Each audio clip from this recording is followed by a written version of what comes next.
Hello అందరికీ welcome to colours overload. So ఈరోజు beautiful collection వచ్చేసి most wanted most favourite Banarasi katan పట్టు సారీస్ అండి. So next coming up festival అంటే వెంటనే వచ్చే ఎనీ రిలీజియస్ వాళ్ళకి లింక్ లేకుండా సెలబ్రేట్ చేసుకునే ఫెస్టివల్ మదర్స్ డే అండి. So coming up mother's day.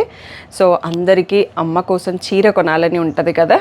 So మీ అందరి కోసం మా షాప్లో స్పెషల్గా మదర్స్ డే ఆఫర్స్ స్టార్ట్ అవుతున్నాయండి. ఈ బనారస్ కతాన్ పట్టుతోని స్టార్ట్ అవుతున్నాయి offers. Flat 5% discount until Mother's day. So తొందరగా సెలెక్ట్ చేసుకోండి. చాలా శారీ స్టాక్ వచ్చేసాయి. 50+ శారీస్ ఉన్నాయి. నచ్చిన కలర్ మీకు కొనుక్కుంటారో, మీ మదర్కి కొంటారో, అమ్మమ్మకి కొంటారో, ఎవరి మీ ఇష్టం అండి. బట్ మేమైతే మదర్స్ డే ఆఫర్ పెట్టేస్తున్నాము. తప్పకుండా మిస్ చేయకుండా కొనండి. ఈ రోజు బ్యూటిఫుల్ బనారసి కతాన్ పట్టు శారీస్ చూసేసుకుందాం.